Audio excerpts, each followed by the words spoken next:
बिस्मिल्लाहिर्रहमानिर्रहीम। अस्सलाम वालेकुम। आज हम बनाने जा रहे हैं शलजम गोश्त। शलजम गोश्त के लिए हमें किन किन चीज़ों की ज़रूरत होगी आप नोट कर लीजिए। सबसे पहले मैंने 4 बड़े अदद शलजम लेकर उनको इस तरह से क्यूब्स में, जैसे हम आलू काटते हैं इस तरह क्यूब्स में काट लिया है। 1 अदद बड़ा टमाटर लेके उसको रफली काट लिया। 1 कप ऑयल, पानी हस्बे ज़रूरत। 2 अदद बड़ी प्याज लेकर उसको मैंने इस तरह स्लाइस में काट लिया। हाफ़ kg बीफ, आप मटन में भी बना सकते हैं, मैं आज बीफ में बना रही हूँ। 1 टेबल स्पून अदरक का पेस्ट, 1 टेबल स्पून लहसुन का पेस्ट, 1 टेबल स्पून धनिया पाउडर, 1 टेबल स्पून लाल मिर्चों का पाउडर। आप अपने हस्बे ज़रूरत यूज़ कीजिएगा जितनी आपको ज़रूरत हो।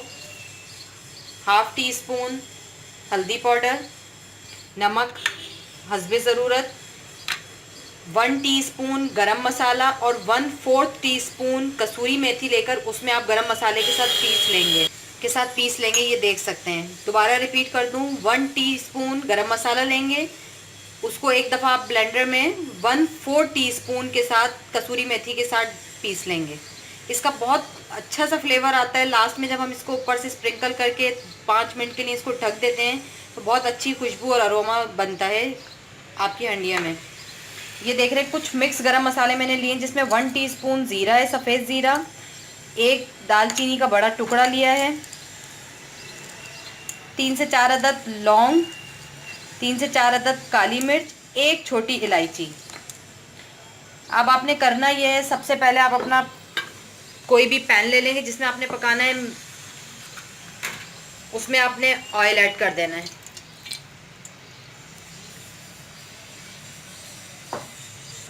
जैसे आपका ऑयल गर्म हो जाएगा तो आप ये प्याज स्लाइस की भी ये ऐड कर देंगे और साथ में ये गरम मसाला ऐड कर देंगे। अब इनको आपने ब्राउन होने तक फ्राई कर लेना है। अच्छा, जब आपकी प्याज गोल्डन कलर में आना शुरू हो जाए उस वक्त आप अपना ये मीट ऐड कर देंगे और अब आपने इसको गोश्त के साथ 5 मिनट, कम से कम 5 से 6 मिनट फ्राई करने है कि गोश्त का पानी भी खुश्क हो जाए और आपकी प्याज कम्प्लीटली ब्राउन हो जाए। बहुत ज़्यादा डार्क ब्लैक ब्राउन नहीं करना, लेकिन एक अच्छा सा गोल्डन कलर आ जाए आपकी प्याज पे और आपकी गोश्त के ऊपर, और गोश्त का पानी खुश्क हो जाए। ये देख सकते हैं आप, हमारी प्याज भी गोल्डन कलर में आ गई है और हमारा गोश्त का पानी ड्राई हो गया है और गोश्त पे बहुत अच्छा सा एक कलर आ गया फ्राई का। अब इसके बाद टाइम हम अब अपना लहसुन अदरक ऐड करके 2 मिनट लहसुन अदरक के साथ इसको फ्राई कर लेंगे। अच्छा, 2 मिनट हमने इसको लहसुन अदरक के साथ भून लिया था। अब हम इसमें टमाटर, धनिया पाउडर, लाल मिर्च का पाउडर, हल्दी पाउडर, नमक हस्बे ज़रूरत ऐड करके इसको हम 5 मिनट भून लेंगे। 5 मिनट हमने इसकी भुनाई कर ली। अब आपने इसमें इतना पानी ऐड करके इसको छोड़ देना है कि आपका गोश्त अच्छी तरह से गल जाए। अपने गोश्त के हिसाब से आप ऐड कर दीजिएगा पानी, जितना भी आपके गोश्त को कम्प्लीटली पानी खुश्क हो जाए और गोश्त गल जाए। अब हम इसको गलने के लिए छोड़ देंगे।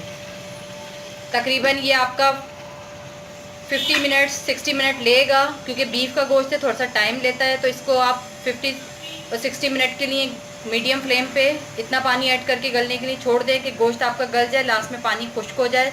फिर हम इसकी भुनाई करके शलजम डालेंगे। अच्छा, आप ये देख सकते हैं हमारा गोश्त गल गया, इसका पानी खुश्क हो गया, ऑयल निकलना शुरू हो गया। अब इस पर हम शलजम डाल के इसकी भुनाई कर लेंगे। अच्छा, आप ये देख सकते हैं, इसको हमने 5 मिनट भून लिया था, ऑयल निकल के ऊपर आ गया। अब हम इसमें इतना पानी ऐड कर देंगे कि 1 कप हमारा शोरबा बाकी रह जाए और हमारे शलजम अच्छी तरह से गल जाए। ये बहुत ज़्यादा पतला भी नहीं होता, इसलिए इसमें कम ही पानी ऐड कीजिएगा कि आपकी शलजम गल जाएँ और आपका 1 कप के बराबर शोरबा रह जाए।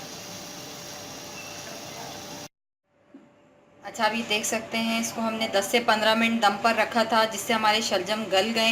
1 कप के बराबर इसमें शोरबा बाकी रह गया है, तो इसका मैंने चूल्हा बंद कर दिया है। शलजम गल जाने के बाद अब हमने ये करना है, इसके ऊपर हरा धनिया छिड़क देंगे आप, और ये जो गरम मसाला मैंने बताया था आपको, छिड़क के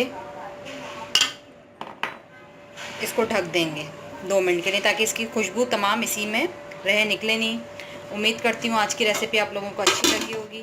दुआ में याद रखिएगा। खुदा हाफिज़।